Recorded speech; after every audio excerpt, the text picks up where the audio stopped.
அழுதேன் நான், நேசத்தை தேடி அலைந்தேன் நான், நேசம் இல்லாமல் அழுதேன் நான், நேசத்தை தேடி அலைந்தேன் நான். நேசம் எங்குமே இல்லையப்பா, நேசர் நீர்தானே ஏசப்பா. நேசம் எங்குமே இல்லையப்பா, நேசர் நீர்தானே ஏசப்பா. நேசம் இல்லாமல் அழுதேன் நான், நேசத்தை தேடி அலைந்தேன் நான்.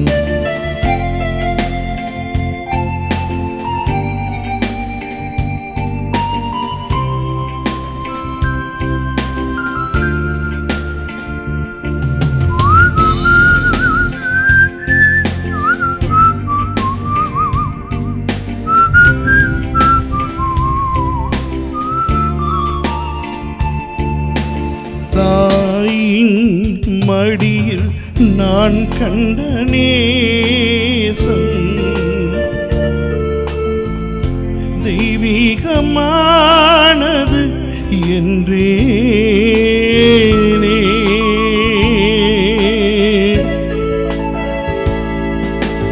தாயின் மடியில் நான் கண்ட நேசம் தெய்வீகமானது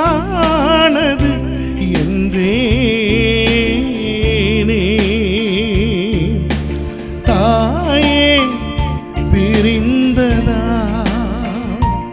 அந்த நேசம் எனக்குள்ளே மாயையே. தாயே பிரிந்ததா நேசம் எனக்குள்ளே மாயையே. நேசம் இல்லாமல் அழுதேன் நான், நேசத்தை தேடி அலைந்தேன் நான்.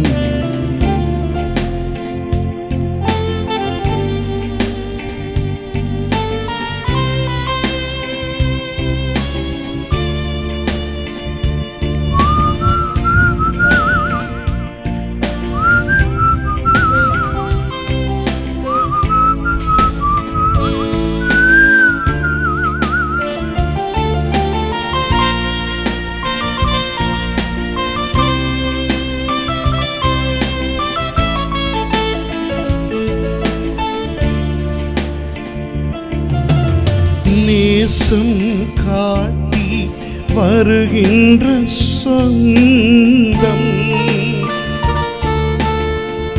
நிலையானது என்று நினைத்தேனே.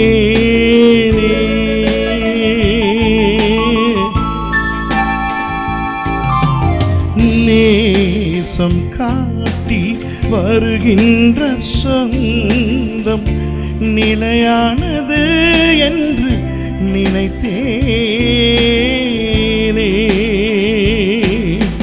பாசங்கள் மறைந்ததா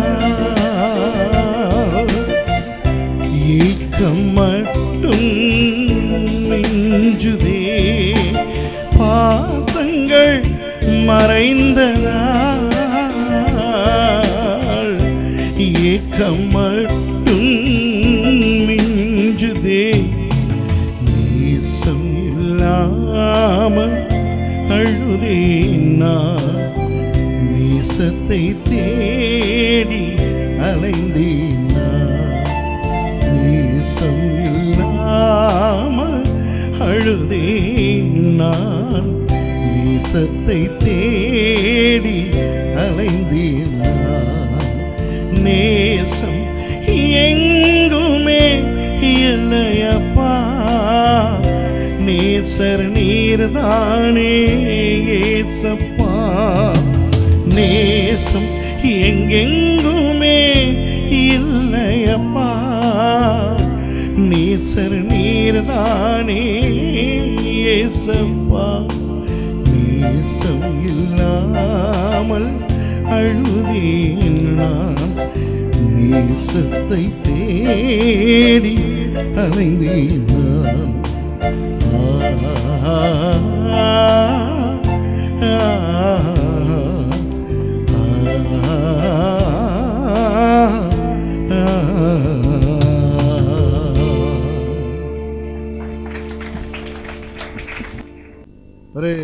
ஒரு சின்ன வசனத்தில் இருந்து இன்றைக்கு நான் உங்களுக்கு அநேக காரியங்களை பேசுவதாக இருக்கிறேன். மத்தேயு 5ஆம் அதிகாரம் 13வது வசனத்தை வாசியுங்கள். இதிலே உங்களுக்கு கிறிஸ்தவத்தை பற்றின பல கேள்விகள், கிறிஸ்தவர்கள் கிறிஸ்தவர் அல்லாதவர்கள் எல்லாருக்கும் இருக்கின்ற அநேக கேள்விகளுக்கு பதில் இந்த ஒரு சின்ன வசனத்தில் கிடைக்கப் போகிறது.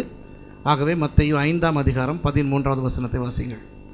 நீங்கள் பூமிக்கு உப்பாய் இருக்கிறீர்கள். உப்பானது சாரமற்று போனால் எதனால் சாரமாக்கப்படும்? வெளியே கொட்டப்படுவதற்கும் மனுஷரால் மிதிக்கப்படுவதற்குமே ஒழிய வேறொன்றுக்கும் உதவாது. இயேசு அநேகருக்கு புதிய ஏற்பாட்டு காலத்திலே, அவருடைய காலத்திலே கற்றுக் கொடுக்கும் பொழுது இலகுவாக கற்றுக் கொடுத்தார். நன்றாக கவனித்துக் கொள்ளுங்கள். இயேசுவானவர் அவருடைய காலத்திலே அந்த ஜனங்களுக்கு இலகுவாக கற்றுக் கொடுத்தார். அன்றாடகம் வீடுகளிலே பாவிக்கின்ற எல்லாருக்கும் தெரிந்த சாதாரண விஷயங்களை வைத்து அவர் கற்றுக் கொடுத்தார். பரலோக ரகசியங்களை அவர் கற்றுக் கொடுத்தாலும் அந்த ரகசியங்களை இப்படி அன்றாடக விஷயங்களை வைத்து கற்றுக் கொடுப்பதன் மூலம் அநேக காரியங்களை விளக்கப்படுத்த முடியும். இப்போ பாருங்கள், யாழ்ப்பாண பிரதேசத்திலே வந்து உங்களுக்கு பிரசங்கம் பண்ணும் பொழுது நான் தேயிலையை பற்றி, ஒரு தேயிலை செடியை தேயிலை கொழுந்து எடுப்பது போல என்றாலும் உங்களுக்கு ஒன்றுமே புரியாது. எத்தனை பேர் தேயிலை செடியை பார்த்ததில்லை? கையை தூக்கி காட்டுங்க பாருங்க. எத்தனையோ பேர் பார்த்ததில்லை. எத்தனை பேர் பார்த்திருக்கிறீர்கள்? அதில் கொழுந்து எடுக்கின்ற ரகசியங்கள். இப்போ நான் தேயிலை தோட்டம் வைத்திருக்கிறேன். ஆகவே எனக்கு தேயிலையை பற்றி நன்றாக தெரியும். எனக்கு பனங்கிழங்கிலிருந்து ஒடியல் எடுப்பது போல, கூழ் குடிப்பது போல என்றாலும் ஒன்றுமே புரியாது. சரியா? ஆகவே இந்த அவரவருடைய வாழ்க்கைக்கு அவரவருடைய பிரதேசத்துக்கு ஏற்ற விதத்திலே உள்ள அன்றாடக அம்சங்களை வைத்து இயேசு கற்றுக் கொடுத்தார். இப்போ இந்த இடத்துல இயேசு கிறிஸ்தவர்களை, அதாவது இயேசுவை பின்பற்றி வந்த சீஷர்களை பார்த்து நீங்கள் பூமிக்கு உப்பாய் இருக்கிறீர்கள் என்று சொன்னார். அப்போ எங்களை பொறுத்தவரை உப்பு என்றால் அது வெறும் கறிக்கு உதவுகின்ற ஒரு பொருள் என்று மாத்திரம் தான் எங்களுக்கு தெரியும். அப்படி தானே? உப்பில்லா பண்டம், சொல்லுங்க சத்தமா, உப்பில்லா பண்டம் குப்பையிலே. மற்றது இப்போ உப்பை நன்றியுள்ள தனத்துக்கு தமிழர்கள் ஒப்பிடுவார்கள். சரியா? சொல்வார்கள். இப்போது எனக்கு தெரியாது யாழ்ப்பாணத்திலே அதை அப்படி சொல்லுவார்களா என்று. எங்கள் கண்டி பக்கத்திலே இந்தியாவிலே எல்லாம் சொல்லுவார்கள், உங்கள் வீட்டு உப்பை சாப்பிட்டவங்க நாங்கள், உங்களுக்கு துரோகம் செய்வோமா அப்படின்ட்டு. சரியா? அப்போ இப்படி உப்பு என்று சொல்லும் பொழுது தமிழர்களாகிய எங்களுக்கு அது நன்றி உணர்ச்சியை குறிக்கும், உணவுக்கு ருசி சேர்க்கின்ற ஒரு பதார்த்தத்தை குறிக்கும். இதை மாத்திரம் வைத்துக்கொண்டு இயேசு அங்கே என்ன சொன்னார் என்று புரிந்து கொள்ள முடியாது.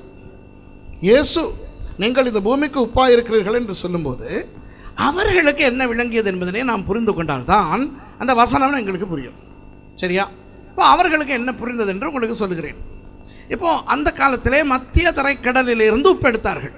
இயேசுவின் காலத்திலே மத்திய தரைக்கடலில் இருந்து உப்பு எடுத்தார்கள். அப்போ கடல் உப்பை பற்றி யாழ்ப்பாணத்தில் இருக்கின்ற உங்களுக்கு நான் சொல்லிக் கொடுக்க வேண்டிய அவசியம் கிடையாது. பக்கத்திலே ஆனை இரவு உப்பளம் இருக்கிறது. ஓப்பன் பண்ணிட்டாங்களா ஆனை இரவு? இன்னும் இல்லையா? இப்போ உப்பு எடுக்கிறாங்களா திரும்ப? சரி. உப்பளம், எத்தனை பேர் உப்பளம் பார்த்துருக்கிறீர்கள்? என்ற தெய்வமே, நிறைய பேர் பார்த்தது இல்லையா? சர்ச்சில் இருந்து எல்லாத்தையும் டூர் கூட்டிகிட்டு போங்க, ஆனை இரவு காட்டிட்டு வாங்க. சரியா? இப்போது நான் உங்களுக்கு உப்பளத்தை பற்றி பேச போகிறேன். இப்போது ஆண்டவராகிய இயேசு அவருடைய சீஷர்களை பார்த்து நீங்கள் பூமிக்கு உப்பாக இருக்கிறீர்கள் என்று சொல்லும் பொழுது அவர்களுக்கு என்ன எல்லாம் விளங்கியது என்று நான் உங்களுக்கு சொல்லிக் கொடுக்க போகிறேன்.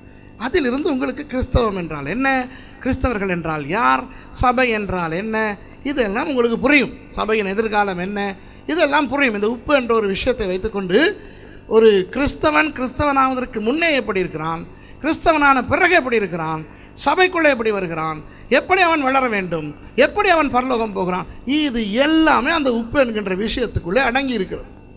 இதை தான் இன்றைக்கு நான் உங்களுக்கு சொல்லிக் கொடுக்க போகிறேன். சரி, இப்போ நீங்கள் என்ற ஆண்டவர் அன்று சீஷர்களை பார்த்து சொன்னால், அந்த நீங்கள் இன்று யார்? கிறிஸ்தவர்கள், ரட்சிக்கப்பட்ட கிறிஸ்தவர்கள் தான் அந்த நீங்கள். அப்போ இன்றைக்கு ஆண்டவர் கிறிஸ்தவர்களை பார்த்து சொல்கிறார், கிறிஸ்தவர்கள் பூமிக்கு உப்பாய் இருக்கிறார்கள் என்று. அப்போ உப்பு என்பது சும்மா வருவதல்ல, அது உருவாக்கப்பட வேண்டிய ஒன்று. கடலிலே இருக்கின்ற தண்ணீர் உப்பு சுவை கொண்ட உவர் நீர் என்றாலும் அதனை அப்படியே எடுத்து பயன்படுத்த முடியாது. அந்த கடல் நீரை எடுத்து உப்பாக மாற்றுவதற்காகத்தான் ஆனையிறவு, புத்தளம், கொக்கல என்று சொல்லி இலங்கையிலே பல இடங்களிலே உப்பளங்களை வைத்திருக்கிறார்கள். கடல் நீரை அப்படியே எடுத்து உப்பாக பயன்படுத்த முடியும் என்றால் உப்பளங்கள் அவசியமே இல்லை. ஆகவே உப்பை பற்றி பேசும் பொழுது கடலை பற்றி பேச வேண்டும், உப்பளத்தை பற்றியும் பேச வேண்டும். சரியா? இப்போ உப்பு என்பது கடலிலே இருந்து பெறப்படுகின்ற ஒன்று. கடல் என்பது மகா பெரிய ஒரு சமுத்திரம். ஸோ இப்போ நமக்கு இருக்கின்ற இந்த பாக்கு நீரினை, இது இந்து சமுத்திரத்தின் ஒரு பகுதியாக இருக்கிறது. இந்து சமுத்திரம் என்பது ஒரு பெரிய ஒரு சமுத்திரம். அப்போ இந்த இந்து சமுத்திரத்து அத்தனை அதிகமான கடலில் இருந்து கொஞ்சம் தண்ணீரை எடுத்துத்தான் உப்பு செய்வார்கள். அப்போ அளவின்படி பார்த்தால் உப்புக்காக பயன்படுத்தப்படுகின்ற தண்ணீரின் அளவு கடல் நீரின் அளவை விட எத்தனையோ லட்சக்கணக்கான மடங்கு சின்னதாகத்தான் இருக்கும்.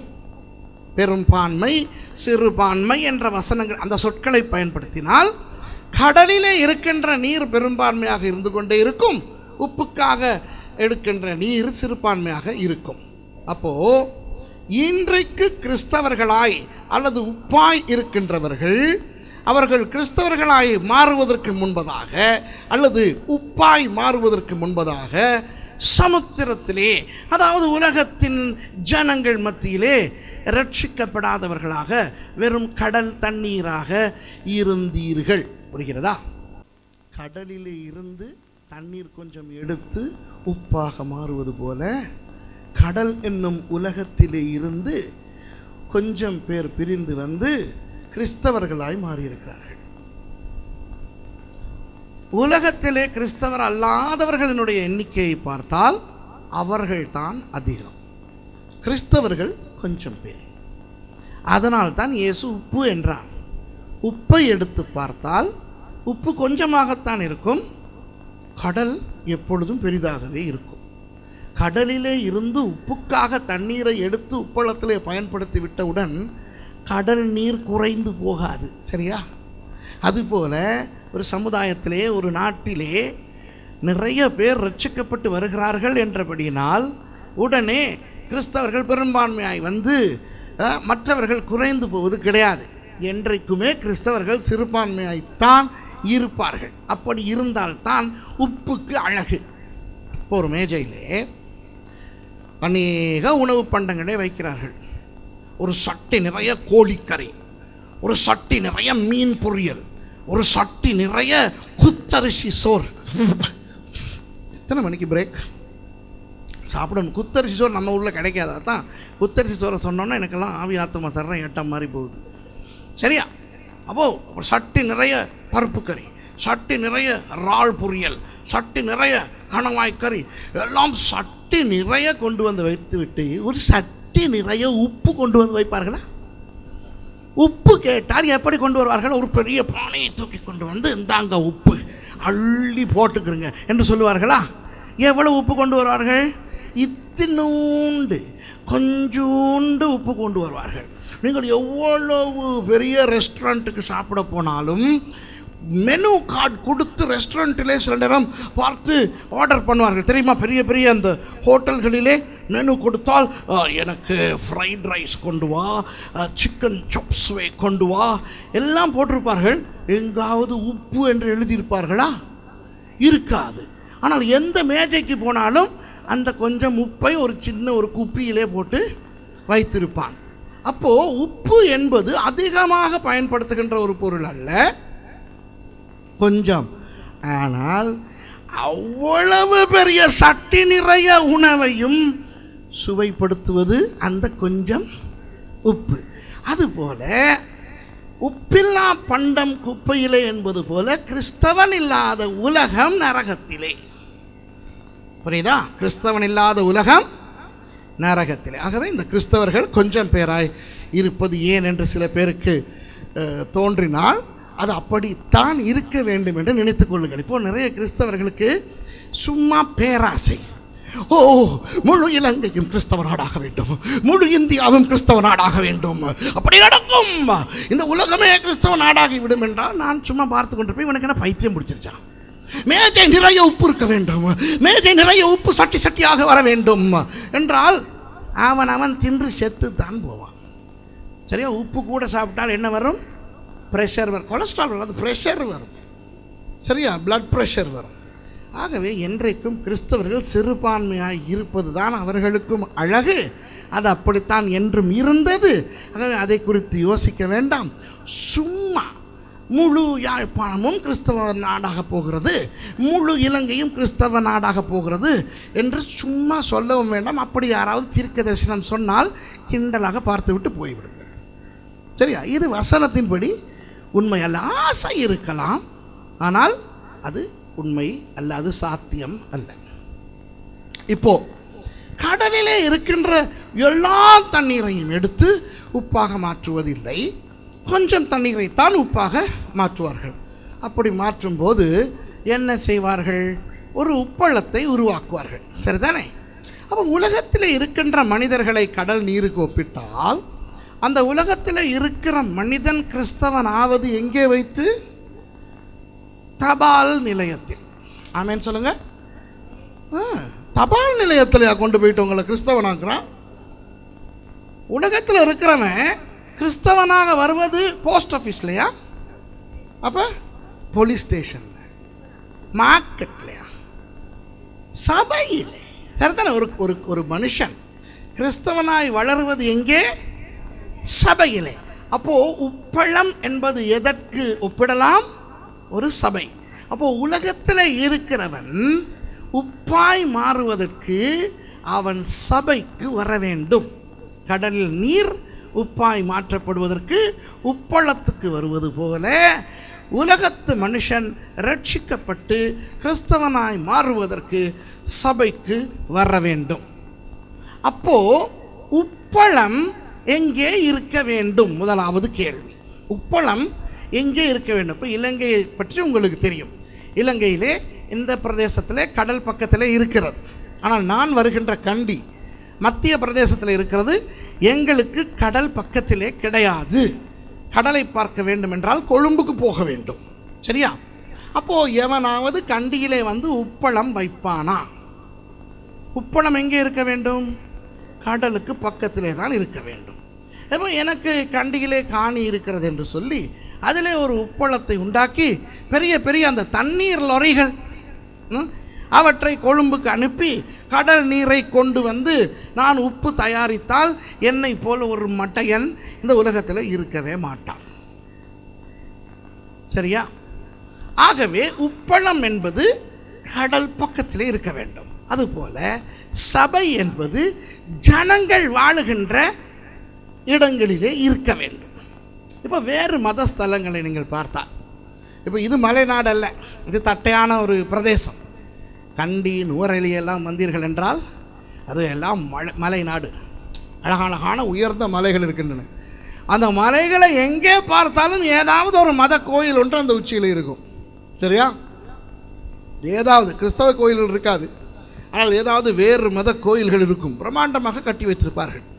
இனி பக்தர்கள் எல்லாம் அங்கே போய் அவர்கள் அந்த தெய்வங்களை வணங்கிவிட்டு வருவார்கள். அதுபோல நீங்கள் கோயில்களை எடுத்தால், வேறு மத ஆலயங்களை எடுத்தால் ஒவ்வொரு இடங்களிலே அவை இருக்கும். ஆனால் இந்த கிறிஸ்தவ சபைகளை பார்த்தால் கண்ட இடங்களிலும் இருக்குமா இல்லையா? இப்போ பாருங்கள், இது கோயில் வைக்கிற இடமா? இது அந்த பக்கம் ஒரு வீடு இருக்கிறது, இந்த பக்கம் ஒரு வீடு இருக்கிறது, இந்த தெருவில் 1000 பேர் போகிறார்கள் வருவார்கள், நாய் படுத்திருக்கிறது அங்கே. சரியா? மேடைக்கு கோழி வருகிறது. சரியா? நேற்று மேடையிலே கோழியெல்லாம் அந்த நேற்று வராதவர்கள் நீங்கள் அந்த அந்த காட்சியை காணவில்லை. கோழி வந்தது, அப்புறம் சேவல் வந்தது, அவர்களெல்லாம் மேடைக்கு ஏறினார்கள். இப்படிப்பட்ட இடங்களிலே சபை நடத்துகிறார்கள். அப்போது சிலருக்கு பார்க்க இது கிண்டலாக இருக்கும். என்னடா இது, சில நேரம் பாதை ஓரத்திலே கிறிஸ்தவ சபை இருக்கிறது, வீடுகள் பக்கத்திலே கிறிஸ்தவ சபை இருக்கிறது, சில நேரம் வீடுகளுக்கு உள்ளே கிறிஸ்தவ சபை இருக்கிறது, சில நேரம் கீழே கராஜ் இருக்கும், மேலே சபை நடத்துவார்கள்.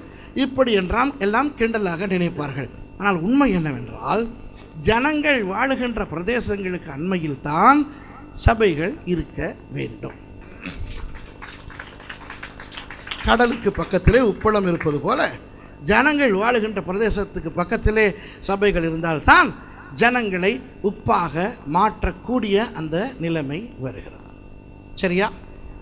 அப்போது இப்போ உப்பளங்களிலே கடல் நீர் சபைக்கு, அதாவது அந்த உப்பளத்துக்குள்ளே கொண்டு வரப்படும் போது அநேக பாத்திகள் அந்த உப்பளங்களிலே இருக்கும். பார்த்திருக்கிறீர்களா? ஆனால் இரவுக்கு போனால் இந்த வயல் போல நிறைய வைத்திருப்பார்கள். சரியா? அந்த ஒவ்வொன்றிலும் அந்த நீர் நிரப்பப்படுகிறது. அதுபோல ஒவ்வொரு அளவில் ஒவ்வொரு வித்தியாசமான சைஸ்களில் அந்த பாத்திகள் காணப்படும். அந்த பாத்திகள் வித்தியாசமான சைஸ்களிலே காணப்படுவது போல இன்றைக்கு கிறிஸ்தவ சபைகளை பார்த்தால் வித்தியாசமான சைஸ்களிலே இருக்கும். பெரிய சபைகளை பார்க்கலாம், சின்ன சபைகளை பார்க்கலாம், குட்டி சபைகளை பார்க்கலாம். சரியா? சபை எவ்வளவு பெரிதாக இருக்கிறது, எவ்வளவு சிறிதாக இருக்கிறது என்பது பிரச்சனை அல்ல. அந்த கடல் நீர் எல்லாம் அந்த சபைகளுக்குள்ளே அந்த பாத்திகளுக்குள்ளே போடப்படுவது போல உலகத்தின் மனுஷர் எல்லாம் சபைகளுக்குள்ளே போடப்பட்டு அங்கே அவர்கள் உப்பாக மாற்றம் அடைகிறார்கள். புரிகிறதோ? இப்போ இந்த கடல் நீரை இந்த பாத்திக்குள் கொண்டு வருவதற்கு ஒரு கான் வெட்ட வேண்டும். சரியா? ஒரு கான் போல வெட்டினால்தான் அந்த கடல் நீரை பாத்திக்குள்ளே கொண்டு வர முடியும். அதாவது 2 வாளியை எடுத்துக்கொண்டு அவனவன் போய் அந்த கடல் நீரை கொண்டு வந்து அந்த பாத்திக்குள்ளே ஊற்ற மாட்டான். அது முட்டாள்தனம். அழகாக கான் வெட்டி விட்டால் அந்த தண்ணீர் பாட்டுக்கு வரும். போதிய அளவு தண்ணீர் பாத்திக்குள்ளே நிறைந்தவுடன் அதை மண் போட்டு மூடி விடுவார்கள். நான் சொல்லுவது சரியல்லவா? சரியா பிள்ளையா? உப்பளம் பார்த்தவர்கள் சொல்லுங்கள், நான் சொல்கிறது சரியா பிள்ளையா என்று. சரி, அப்போது அதுபோல இந்த உலகத்துக்கும் சபைக்கும் இடையிலே ஒரு கான் இருக்க வேண்டும், ஒரு தொடர்பு இருக்க வேண்டும். அவர்கள் சபைக்கு வருவதற்கு ஒரு வழி வகுக்க வேண்டும். அப்படி வகுக்கப்படுகின்ற அந்த வழிகளுக்கு பேர் தான் சுவிசேஷம். சரியா? சுவிசேஷம். சரியா? இப்போது தமிழிலே ஒரு அழகான ஒரு சொல்லை நான் பிறகு சொல்லிக் கொடுக்க போகிறேன். இப்போது இந்த கான், அந்த கான் என்று சொல்லுவதை விட அதற்கு வாய்க்கால் என்று சொல்லலாம். அப்படித்தானே? வாய்க்கால் என்று தான் சொல்லுவார்கள். சரி, வாய்க்கால். இந்த வாய்க்கால் வெட்டும்போது உப்பளத்திலே கடலிலே இருந்து வாய்க்காலை வெட்டி கொண்டு உப்பளத்துக்கு வருவார்களா, அல்லது உப்பளத்தில் இருந்து வாய்க்கால்களை வெட்டி கொண்டு கடலுக்கு போவார்களா? கடல்லேருந்து வெட்டி கொண்டு வர முடியாது தானே. வெட்ட தண்ணீர் நிரம்பும் அல்லவா? அப்போ அங்கிருந்து வெட்டி கொண்டு வருவது சாத்தியம் அல்ல அல்லவா? இங்கே இருந்து தான் வெட்டி கொண்டு போய் கடைசியிலே அதை கடலோடு இணைத்து விட்டால் தண்ணீர் குபுகுபுன்னு வரும். ஆகவே வாய்க்கால் வெட்டும் போது எங்கிருந்து வெட்ட வேண்டும்? உப்பளத்திலே இருந்து கடலுக்கு. அப்போ சுவிசேஷம் எங்கிருந்து போக வேண்டும்? சபையிலே இருந்து உலகத்துக்கு போக வேண்டும். அப்போ சபையிலே இருந்து உலகத்துக்கு எப்படி போக வேண்டும்? வாய்க்கால் மூலமாக போக வேண்டும். வாயால் சுவிசேஷத்தை அறிவித்துக் கொண்டு காலால் நடந்து போய் சுவிசேஷம் சொல்ல வேண்டும். புரிகிறதா? வாய் கால். இயேசு இதைத்தான் மத்தேயு 28ஆம் அதிகாரத்தில் சொல்லுகிறார், நீங்கள் போய் சகல ஜாதிகளையும் சீஷராக்குங்கள் என்று. நீங்கள் இங்கே குந்திக் கொண்டு இருங்கள், நான் சகல ஜாதிகளையும் அனுப்பி கொண்டிருக்கிறேன், வருகிறவர்களுக்கெல்லாம் நீங்கள் ரட்சிப்பை பேசி ஞானஸ்நானம் கொடுங்கள் என்று சொல்லவில்லை. விளங்குகிறதா? ஆகவே சபையில் இருக்கின்ற கிறிஸ்தவர்கள் தான் அவர்கள் வெளியே காலால் நடந்து போய் வாயால் சுவிசேஷத்தை அறிவித்து அந்த ஜனங்களை உப்பளமாகிய பாத்தியாகிய சபைக்குள்ளே கொண்டு வர வேண்டும். ஆகவே ஒரு சபையிலே சுவிசேஷ ஊழியம் இருக்க வேண்டும். அப்போ ஜனங்கள் கேட்டால் வேறு மதங்கள் எல்லாம் வீடு வீடாக வருகிறதா, மற்றவன் எல்லாம் வருகிறானா, ஏன் நீங்கள் உங்கள் வேலையை பார்த்து கொண்டிருக்க வேண்டியதுதானே, நீங்கள் எல்லாம் எதற்கு எங்களுக்கு வந்து உங்கள் தெய்வத்தை பற்றி சொல்லுகிறீர்கள் என்றால் அது அவர்களுக்கு தெரியாதபடினால் அப்படி சொல்லுவார்கள். அப்படி சொல்லத்தான் வேண்டும். ஆனால் நமக்கு தெரியும், உப்பாக மாறக்கூடிய ஒரே இடம் சபை. நீங்கள் பூமிக்கு உப்பாக இருக்கிறீர்கள் என்று எந்த ஒரு தெய்வமும் தங்களுடைய பக்தர்களை பார்த்து சொன்னதே கிடையாது. அப்படி சொன்ன ஒரே தெய்வம் இயேசு. அந்த செய்தி கிடைக்க பெற்றவர்கள் கிறிஸ்தவர்கள். ஆகவே கிறிஸ்தவர்கள் தான் உப்பளம் வைத்திருக்கிறார்கள். ஆகவே கடலாகிய உலகத்துக்கு இவர்கள் தான் போய் அவர்களை அழைத்து கொண்டு உள்ளே வருவார்கள். ஆகவே சபையிலே சுவிசேஷ ஊழியம் இருக்க வேண்டும். சபையின் விசுவாசிகள் எல்லாருமே தங்களுடைய காலையும் வாயையும் பயன்படுத்தி சுவிசேஷ ஊழியத்தை செய்ய வேண்டும். இப்போ உலகத்தில் இருந்து ஜனங்கள் சபைக்கு கொண்டு வந்து போடப்படுகிறார்கள். இப்போ ஆணை இரவு உப்பளத்தை உதாரணமாக எடுத்துக்கொள்வோம். அது ஒரு பெரிய உப்பளம். அது பெரிய உப்பளம் என்றாலும் அது எத்தனை உப்பளம்? ஒன்று, சரிதானே? ஒரே உப்பளம், ஆணை இரவு உப்பளம். அந்த ஒரு உப்பளத்தில் எத்தனையோ பாத்திகள் இருக்கின்றன. ஆகவே ஒரே உப்பளத்துக்குத்தானே இது சொந்தமானது. ஆகவே பாத்திகள் வெவ்வேறாக இருந்தால் என்ன என்று இந்த பாத்தியில் இருக்கிற தண்ணீரை எடுத்து அதிலே போட்டு, அதிலே இருக்கிற தண்ணீரை எடுத்து அதிலே போட்டு, இப்படி தண்ணீரை பாத்திக்கு பாத்தி தினசரி மாற்றிக்கொண்டிருந்தால் உப்பு உருவாகுமா? ஏன் உப்பு உருவாவது எப்படி என்றால், அந்த தண்ணீர் கொண்டு வந்து இந்த பாத்திக்குள்ளே போடப்பட்ட பிறகு அந்த தண்ணீர் அசையாமல் இருக்க வேண்டும், போடப்பட்ட பாத்தியில் இருக்க வேண்டும்.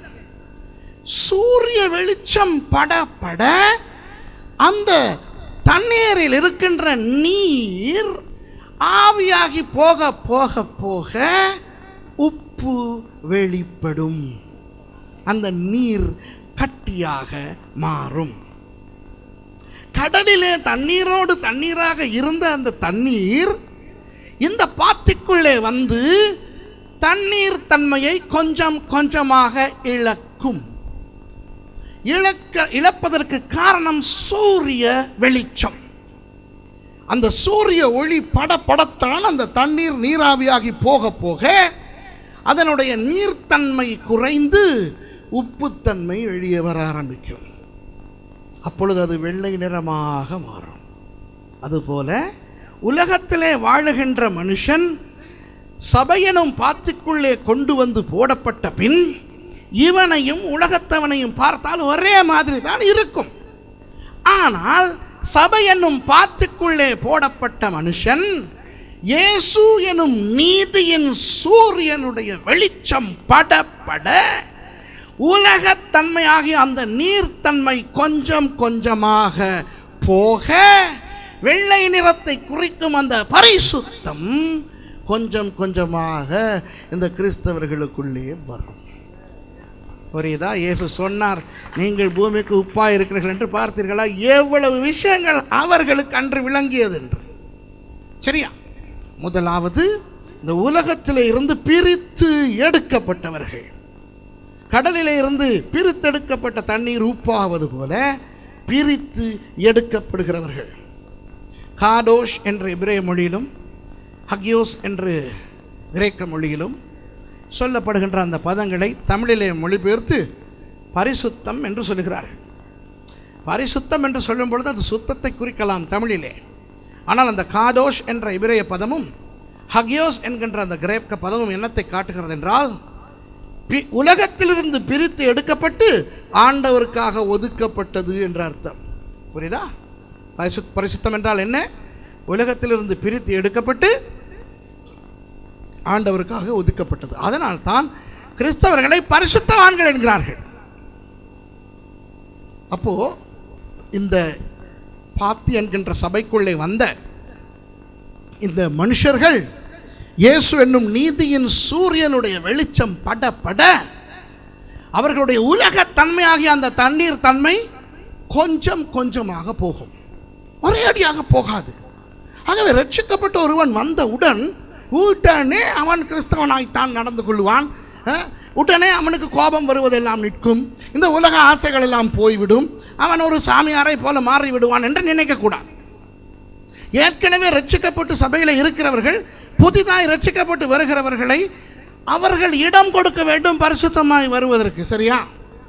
ஒரு உப்பளத்தின் பாத்தியை போய் பார்த்தால் கொஞ்சம் கொஞ்சம் ஒவ்வொரு இடங்களிலே ஆங்காங்கே வெள்ளை நிறமாக உப்பு காணப்படும், மற்ற இடங்களிலே தண்ணீர் இருக்கும். அதுபோல ஒரு சபையை பார்த்தால் ஒரு பரிசுத்தவான் இருப்பான், அதை விட கூடுதலான ஒரு பரிசுத்தவான் ஒரு இடத்துல இருப்பான், ஒரு படுபாவி இருப்பான், இன்னும் உலகத்தன்மையிலே நிரம்ப பெற்ற ஒருவன் இருப்பான். எல்லாரும் ஒன்றாக ஆராதிப்பார்கள். இவர்களை பார்க்கும் பொழுது அந்த அந்த அந்த வெள்ளை நிறமாய் மாறிவிட்ட கிறிஸ்தவர்கள் இன்னும் மாறாத கிறிஸ்தவர்களை பார்த்து இவரெல்லாம் ஏன் சபையில் இருக்கிறான் என்று சொல்லவும் கூடாது. அந்த அந்த இன்னும் பரிசுத்தம் அடைய வழி இல்லாமல் துடித்து கொண்டிருக்கிறவர்கள் மற்றவர்களை பார்த்து ஐயோ அவர்களைப் போல எனக்கு ஜெபிக்க தெரியவில்லை, அவர்களைப் போல எனக்கு ஆராதிக்க தெரியவில்லை, அவர்களைப் போல வேதம் வாசிக்க தெரியவில்லை என்று துக்கப்படவும் கூடாது. அவரவர் அவசரம் இல்லாமல் அழகாக சபையிலே அடங்கி இருந்து உப்பாக மாற வேண்டும். புரிகிறதா? கொஞ்சம் முன்னர் சபைக்குள்ளே வந்து கொஞ்சம் கூடுதலாக உப்பாக மாறினவர்களுக்கு தலைக்கணம் வரவும் கூடாது. புதிதாக வந்து இன்னும் உப்பாக மாற வேண்டியவர்கள் துக்கப்படவும் கூடாது. அந்த பாத்தி அழகாக அந்த நீதியின் சூரியனாகிய இயேசுவின் வெளிச்சத்திலே அழகாக அது உலகத்தன்மை போக போக அது உப்பாக மாறும். சரியோ? இப்போ இந்த உப்பு, இந்த தண்ணீர் அசையாமல் கலங்காமல் இருக்க வேண்டும். பக்கத்து பக்கத்திலே பாத்திகள் இருக்கின்றன. இங்கே ஒரு பாத்தி, அடுத்து ஒரு பாத்தி, இடையிலே ஒரு வரம்பு இருக்கும். அந்த வரம்பு இல்லாவிட்டால் இந்த தண்ணீர் அங்கே போகும், அந்த தண்ணீர் இங்கே வரும், அங்கும் உப்பாகாது, இங்கும் உப்பாகாது. ஆகவே கிறிஸ்தவர்கள் அவர்களுடைய வாழ்க்கைக்கு ஒரு வரம்பு இட்டுக் கொள்ள வேண்டும். நான் என்னுடைய சபைக்கு உண்மை உள்ளவனாய் இருப்பேன். நான் வேறு சபைகளுக்கு அனாவசியமாக போக மாட்டேன். என் சபையிலே நான் அடங்கி இருப்பேன். சில பேர் என்ன செய்வார்கள், அதுவும் இயேசுவின் சபை தானே, அங்கே ஆண்டவர் இல்லையா, ஏன் இங்கே வசனம் இல்லையா, எங்கள் சபையிலே மாத்திரம்தான் வசனம் இருக்கிறதா என்று கொழுப்பு பேச்சு, திமிர் பேச்சு பேசி கோயில் மாடுகளைப் போல அங்கு போய் மேய்ந்து, இங்கு போய் மேய்ந்து, அங்கு போய் மேய்ந்து கொண்டு பாரு. கோயில் மாடு பார்த்துருக்கீங்களா? யாழ்ப்பாணத்தில் கோயில் மாடு இருக்கா? இந்தியாவில் இருக்கு. இங்கே இல்லையா? உண்மையில் இருக்கா கோயில் மாடு? இந்தியாவில் மாட்டை கோயிலுக்கு கொடுத்துருவாங்க. அது சும்மா சுதந்திர பறவை இல்லை, சுதந்திர மாடாக அது எல்லா எந்தெந்த கோயிலில் திருவிழா நடக்குமோ அங்கெல்லாம் போகும். ஏன் போனால் அதுக்கு பொங்கல் எல்லாம் அதுக்கெல்லாம் கிடைக்கும். சரி, அது எந்த கோயிலுக்கு வேணாலும் ஃப்ரீயாக போகும். கொள்ளுன்னு இருக்கும். இன்றைக்கு சில கிறிஸ்தவ கோயில் மாடுகள் இருக்கின்றன. அந்த சபைக்கு போகும், இந்த சபைக்கு போகும், எல்லா சபைக்கும் போகும், ஒரு சபையில் இருக்காது. சரியா? கேட்டால் அங்கே ஆண்டவர் இல்லையா, ஏன் இங்கே வசனம் இல்லையா, ஏன் அது மாத்திரம் கிறிஸ்தவ சபை இல்லையா என்று சொல்வார்கள். ஒரு உப்பளம் தான், ஆனால் அநேக பாத்திகள் இருக்கின்றன.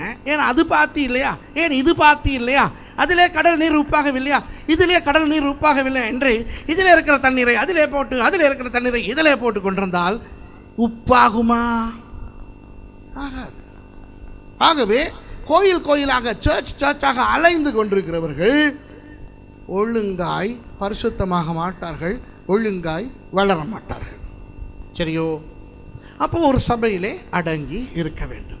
தாங்களாக ஒரு எல்லையை போட்டு வரம்பை போட்டிருக்கிறது மாத்திரமல்ல, சபை ஒரு நல்ல ஒரு வரம்பை போட்டிருக்க வேண்டும். அந்த வரம்பு தேவனுடைய வார்த்தையாய் இருக்க வேண்டும். அபிஷேகம் நல்லதுதான், ஆவியின் பரிசுத்த ஆவியானுடைய செயல்கள் எல்லாம் நல்லதுதான். ஆனால் ஒரு மனுஷன் தள்ளம்பிக் கொண்டு திரியாமல், அங்கமிங்கும் விழுந்து அசைந்து கொண்டு திரியாமல் உறுதியாய் இருப்பதற்கு ஆண்டவரே கொடுத்தது கர்த்தருடைய வார்த்தை. ஆகவே கர்த்தருடைய வார்த்தையை கிறிஸ்தவர்கள் படிக்க வேண்டும். இப்போ தேவனுடைய வார்த்தையை வாசிக்கும் போது சும்மா வாசித்தால் போதாது, சும்மா வாசிக்கவும் வேண்டும். தேவனுடைய வார்த்தையாகிய பரிசுத்த வேதாகமத்தை பரிச்சயத்துக்காக வாசிக்கவும் வேண்டும். ஒரு விஷயத்தை வாசித்தால் தானே, இப்போ ஒரு பிள்ளைக்கு நாங்கள் சொல்லிக் கொடுப்போம், ஆனா அம்மண்ணா மாவண்ணா என்ன பெரியம்மா, ஆனா அம்மனா மாவண்ணா என்ன அம்மா. ஒரு தடவை சொல்லிவிட்டு விட்டு விடுவோமா? எத்தனை தடவை சொல்லுவோம். மறுபடி சொல்லு பிள்ளை, ஆனா அம்மண்ணா மாவண்ணா அம்மா. சரியாக சொன்னாலும் திரும்ப திரும்ப சொல்ல வைப்போம். எதற்காக? அந்த பிள்ளைக்கு இந்த எழுத்துக்கள் பரிச்சயமாக வேண்டும் என்பதற்காக. சரிதானே? ஒரு வாகனம் பழகும்போது, டிரைவிங் பழகும்போது,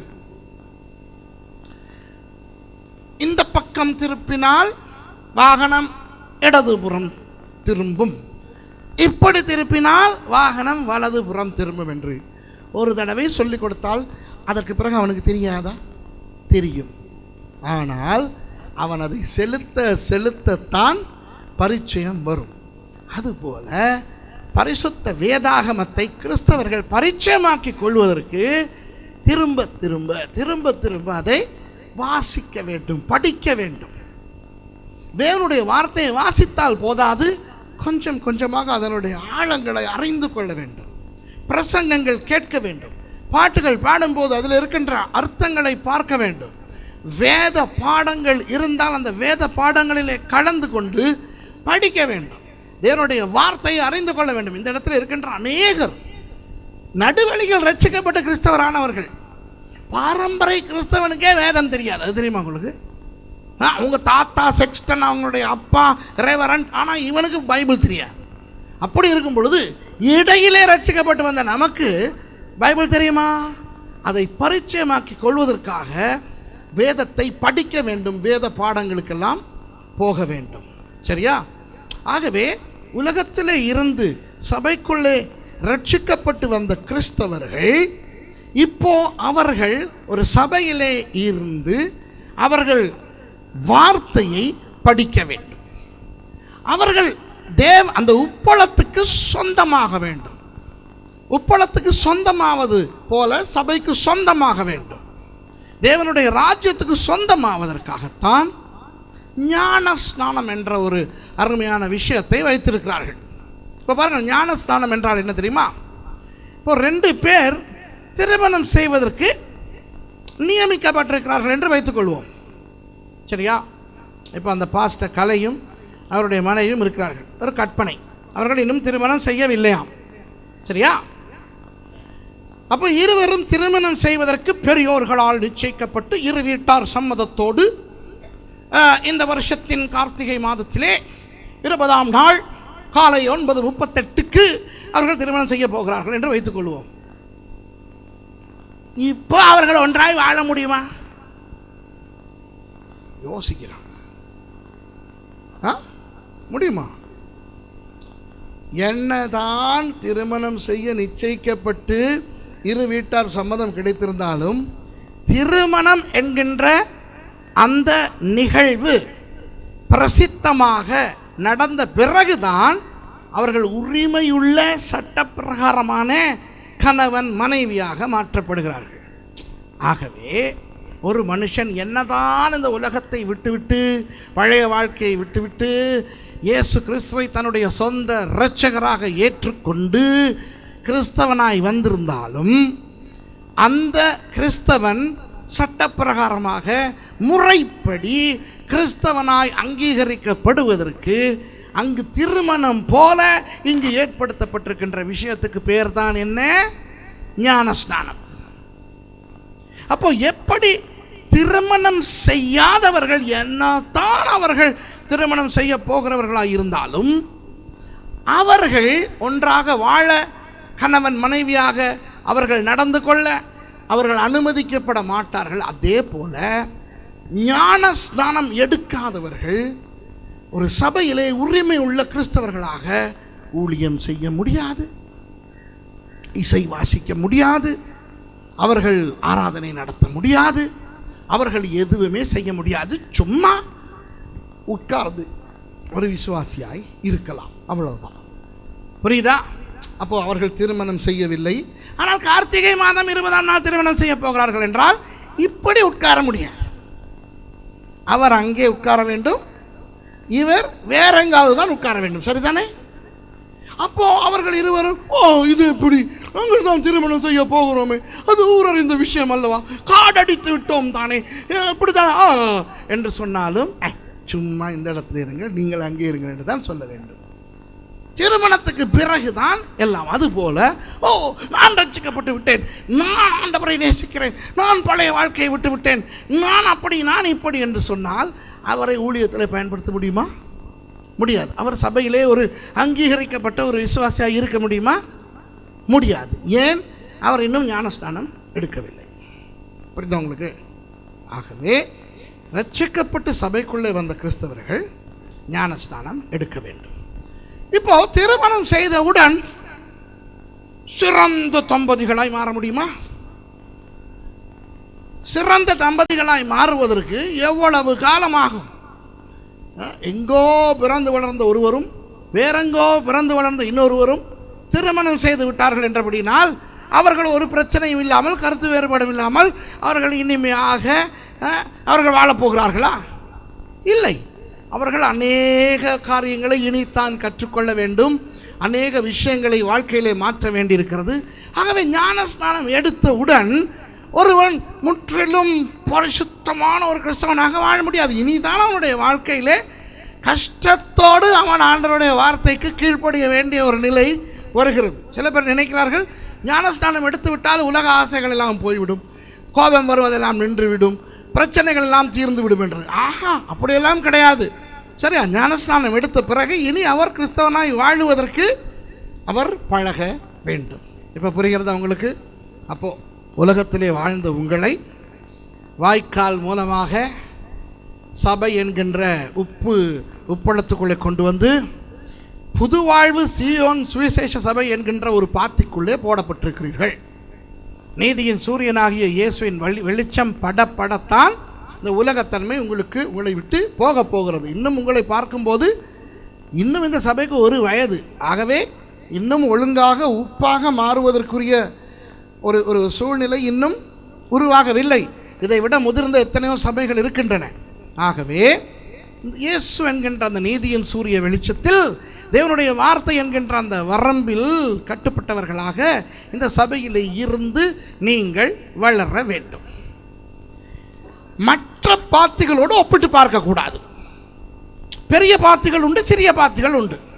சிறிய பாத்திகளை பார்த்து சிறிய பாத்திகள் நாங்கள் பெரியவர்கள் என்று சொல்லவும் கூடாது. பெரிய பாத்திகளை பாருங்கள் பெரிய பாத்தியாக இருக்கிறது, நாங்கள் சிறிய பாத்திகள் என்று துக்கப்படவும் கூடாது. சரியா? இப்போ எங்களுடைய கண்டியிலே சிங்களத்திலே ஒரு அழகான ஒரு முதுமொழி இருக்கிறது. ஏ பனிஸ்வலட்ட ஏ கெசல். அந்தந்த பனிஸுக்கு அந்தந்த வாழைப்பழம். சரியா? சின்ன பனிஸுக்கு சின்ன வாழைப்பழம், பெரிய பனிஸுக்கு பெரிய வாழைப்பழம். சரிதானே? அது சிங்களத்தில் அழகாக சொல்லுவார்கள். அதுபோல இந்த மூஞ்சுகளுக்கு இந்த சபை போதும். புரியுதா? சரியா? இந்த மூஞ்சிகள் வேற சபைக்கு போனால் இந்த மூஞ்சிகளும் நாசமாக போயிடும், அந்த சபைகளும் நாசமாக போயிடும். சரியா? ஆண்டவருக்கு தெரியும் யாருக்கு எங்கே யாரை வைப்பது என்று. சரியா? இப்போ ஆன இரவு உப்பளத்தை எடுத்துக்கொண்டால் எல்லாம் உப்பாகி விடுகிறது. ஒரு நாளிலே இந்த பாத்திகள் எல்லாம் அந்த தண்ணீர் தன்மை முழுக்க போய் எல்லாம் வெள்ளை வெள்ளேர் என்று உப்பாக இருக்கும்போது அவர்கள் வந்து அந்த உப்பையெல்லாம் அள்ளி அவர்கள் உரைகளுக்குள்ளே போட்டு பண்டக சாலைக்கு கொண்டு போய் சேர்த்த பிறகு ஒரு லொரி வந்து அந்த உப்பு எல்லாம் அள்ளிக்கொண்டு போகும். அப்படி தானே? அப்படி போகும்போது எந்த பாத்தியிலிருந்து எந்த உப்பு வந்தது என்று பார்ப்பார்களா? இல்லாவிட்டால் ஒரே அடியாக எல்லாவற்றையும் எடுத்து உரைகளில் போட்டு அழகாக அனுப்புவார்களா? சொல்லுங்கள் பார்க்கலாம். எல்லாவற்றையும் எடுத்து ஒரு பண்டக சாலையிலேருந்து அனுப்புவார்கள். இப்போ நீங்கள் கடையில் போய் கடல் உப்பு வாங்கும்போது இது ஆன இரவிலே எந்த பாத்தியிலிருந்து வந்தது என்றெல்லாம் போட்டிருக்காது. அதுபோல பரலோகத்தில் இருந்து ஒரு லொரி வரப்போகிறது. ஹார்ன் அடித்து கொண்டு வரும். அதாவது பிரதான தூதனுடைய எக்கால சத்தத்தோட இயேசு வருவார். சரியா? அப்புறம் என்று அவர் ஹார்ன் அடித்து கொண்டு அந்த லாரி வந்து சபை என்கின்ற அந்த உப்பளத்தில் இருக்கின்ற கிறிஸ்தவர்கள் என்கின்ற உப்பையெல்லாம் வாரிக்கொண்டு போய்விடும். ஒரு நாள் எல்லாருமே பரலோகம் போக போகிறான். அதாவது தெரியுமா, பரலோகம்னு ஒன்று இருக்குது தெரியுமா? அங்கே போகிற நோக்கம் இருக்கா? இல்லாட்டி திரும்பி திரும்பி நாயா பேயா கொசுவா நுழம்பா முதலையா ஈரி பிள்ளையா பிறக்கணும்னு நோக்கம் இருக்கா? பரலோகம் போகிற நோக்கம் தானே இருக்குது. சரி, அப்போது பரலோகம் போகும்போது யாழ்ப்பாண புதுவாழ்வு சீயோன் சபை விசுவாசியெல்லாம் இந்த லைனில் நில்லு, கண்டி மவுண்ட் கார்மெல் சபை ஜனம் எல்லாம் இந்த லைனில் நில்லு, ஜனல் லைன் பாயாத நீ எந்த சபை? யாழ்ப்பாணம், இங்கே நில்லு அப்படி சொல்லுவார்களா? அல்லது எல்லாருமே பரலோகத்திலே ஒன்றாக வாழ்வார்களா? எல்லாரும் ஒன்றாக பரலோகத்திலே வாழ்வார்கள். ஆகவே அவர்கள் எந்த சபையை சேர்ந்தவர்களாக இருந்தால் என்ன, ஆண்டவருடைய ஜனங்கள் பரலோகத்துக்கு போவார்கள்.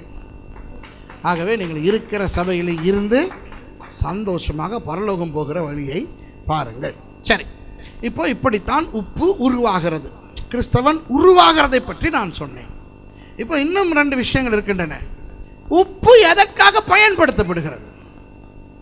2 விஷயங்களுக்காக உப்பு பயன்படுத்தப்படுகிறது. ஒன்று சுவை, அடுத்தது பாதுகாப்பு. பாதுகாப்பு என்றால் இப்போ உணவு பதார்த்தங்கள் அந்த காலத்திலே கெட்டு போகாமல் இருப்பதற்கு உப்பிலே போட்டு வைப்பார்கள். அப்படித்தான் கருவாடு உருவானது. அந்த காலத்தில் குளிர்சாதன பெட்டி ஃப்ரிட்ஜ் தெரியாதல்லவா? ஆகவே உணவு பண்டங்களை உப்பிலே போட்டு வைத்தால் கெட்டு போகாது. அதனால் இந்த மீனை எல்லாம் எடுத்து என்ன செய்வார்கள், கழுவி அதை வெட்டி உப்பிலே போட்டு காய வைத்தால் அது கெடாமல் இருக்கும். அப்படித்தானே கருவாடு? அப்படித்தானே இறைச்சிகளுக்கும் அப்படி செய்வார்கள் அந்த காலத்திலே, உணவு பண்டங்களுக்கு அப்படி செய்வார்கள். அப்போ கிறிஸ்தவர்களாகிய இந்த நீங்கள் இந்த உலகத்துக்கு பூமிக்கு தானே உப்பா இருக்கிறீர்களாம். அப்படித்தானே இந்த வசனம் சொன்னது, நீங்கள் பூமிக்கு உப்பா இருக்கிறீர்கள். அப்போ பூமிக்கு நீங்கள் உப்பா இருக்கிறீர்கள் என்றால் நீங்கள் 2 விஷயங்களை உங்களை அறியாமலே செய்து கொண்டிருக்கிறீர்கள். என்ன தெரியுமா? இந்த பூமிக்கு சுவை சேர்த்து கொண்டிருக்கிறீர்கள். இந்த பூமி ஆண்டவர் பார்க்கும்போது இந்த பூமி ஒரு சுவையில்லாத ஒரு இடமாக இருக்கிறது. ஏன்?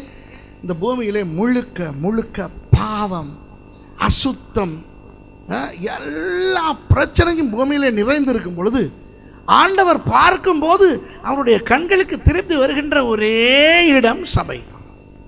கிறிஸ்தவர்களை பார்க்கும்போது தான் கொஞ்சமாவது ஆறுதல் அவருக்கு கிடைக்கிறது. சரியா? பாருங்கள், ஒரு குடும்பத்துக்கு இப்போ சொன்னார், பாஸ்டர் சொன்னார், மாதா சகோதரருக்கு எங்கே அவர் 7 பிள்ளைகளாம். எங்க ஐயா 7 பிள்ளை பெற்றவரே? எங்கே 5 பிள்ளை பெற்றவர் எடுப்போம், சந்திரன் ஐயா. சரியா? சந்திரனா இந்திரனா? அவர் சந்திரன். சரி, ஏதோ அவர் இந்திரனோ சந்திரனோ பிள்ளை பெறுகின்ற திறன் உடையவர். சரியா? சரிதானே? அப்போ அவர் 5 பிள்ளை பெற்றவர். சொல்லுவோமே, 5 பிள்ளைகளில் 4 பிள்ளைகள் சேர்ந்து ஒரு பக்கத்து வீட்டு தோட்டத்திலே உள்ள மாமரத்துக்கு கல் எறிந்து மாங்காய் திருட போய் அந்த கல் போய் அந்த பக்கத்து வீட்டுக்காரனுடைய ஜன்னலை உடைத்து அவன் வரைந்து கட்டி கொண்டு வந்து நிற்கிறான். இவருக்கு எப்படி இருக்கும்? சரி, அவன் வந்து திட்டுட்டு இனி உன் பிள்ளைகளை காண்ட இடத்துல நான் சாத்துவேன்னெல்லாம் சொல்லிட்டு போன பிறகு சந்திரன் வந்து பிள்ளைகள் 4 பேர்த்த கூப்பிட்டு திட்டு வாரா இல்லையா? ஏண்டி என் பேரை நாசமாக்குறீங்க, மாம்பழம் வேணா நான் வாங்கி தர மாட்டேன். அப்போ பிள்ளைகள்லாம் அப்படியே நிற்குது. சரியா? இவர் திட்டும் போது இவருக்கு சரியான துக்கம். இப்போ தொடர்ந்து இதே நடக்குது. பக்கத்து வீட்டிலேருந்து மாங்காவுக்கு பிரச்சனை, 3வது வீட்டிலேருந்து வாழைப்பழத்துக்கு பிரச்சனை. இப்படி இந்த பிள்ளைகளால், இந்த 4 பிள்ளைகளால் ஏராளமான பிரச்சனை அந்த சந்திரன் சகோதரனுக்கு வரும்போது அந்த 4 பிள்ளைகளையும் பார்க்க கோபம் வருமா வராதா?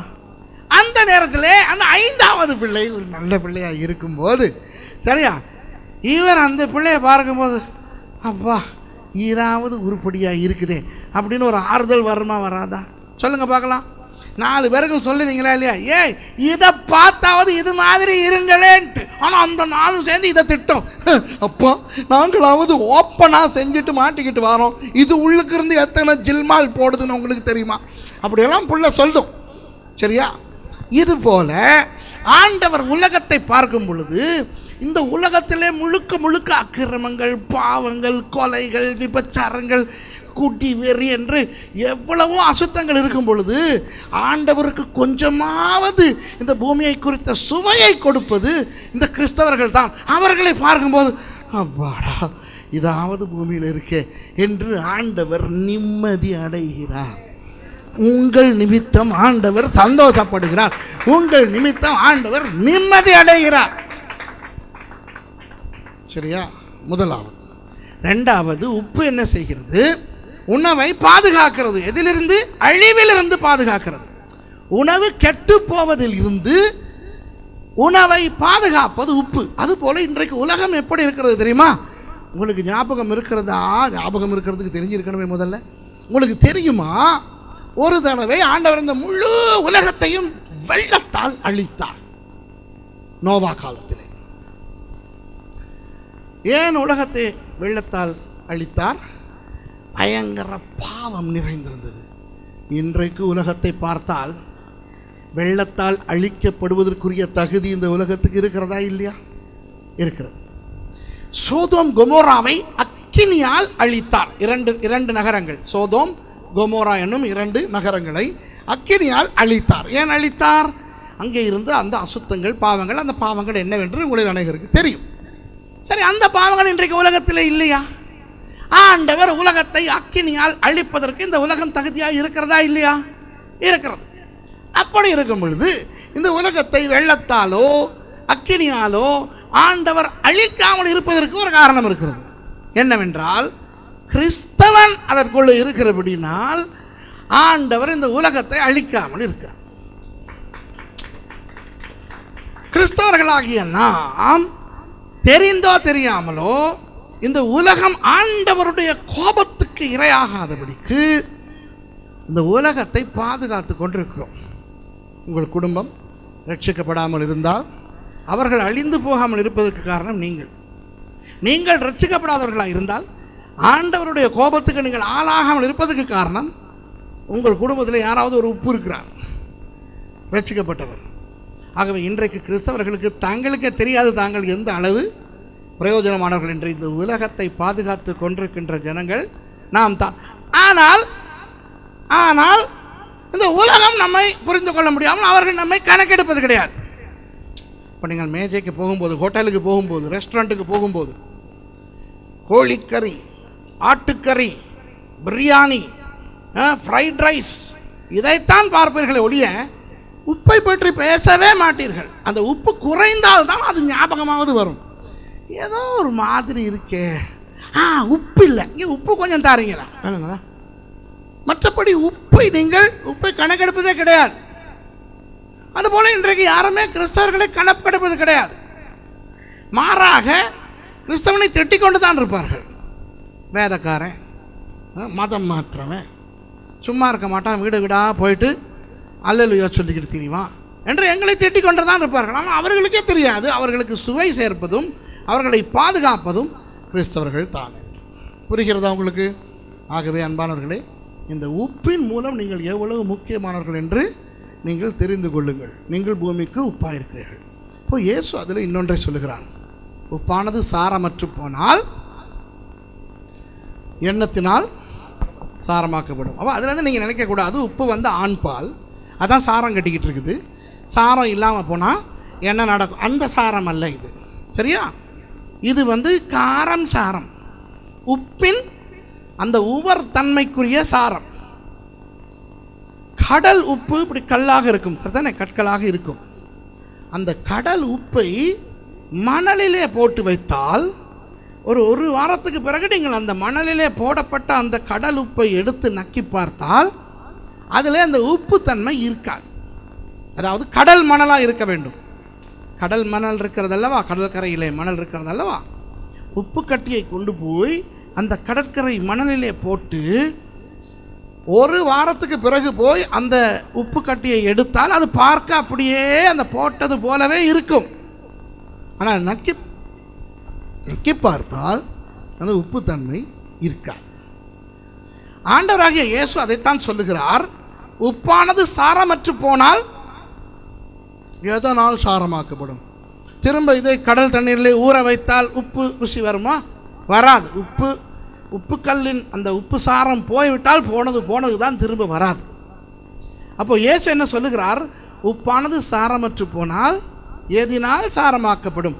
வெளியே கொட்டப்படுவதற்கும் மிதிக்கப்படுவதற்குமே உதவும். இப்போ கிறிஸ்தவர்கள் தங்களுடைய அந்த உப்புத்தன்மை கிறிஸ்தவத்தை இழந்து போகக்கூடிய ஒரு சந்தர்ப்பம் உண்டு. அன்பானவர்களை நன்றாக கேட்டுக்கொள்ளுங்கள்.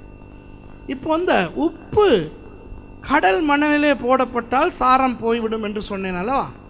கடல் மணல் எங்கே இருக்கிறது? உப்பளம் இங்கே இருக்கிறது, கடல் அங்கே இருக்கிறது, மணல் எங்கே இருக்கிறது? இடையிலே. சபை இங்கே இருக்கிறது, உலகம் அங்கே இருக்கிறது. சில கிறிஸ்தவர்கள் ரெண்டுக்கும் நடுவிலே தொங்கிக் கொண்டிருக்கிறார்கள்.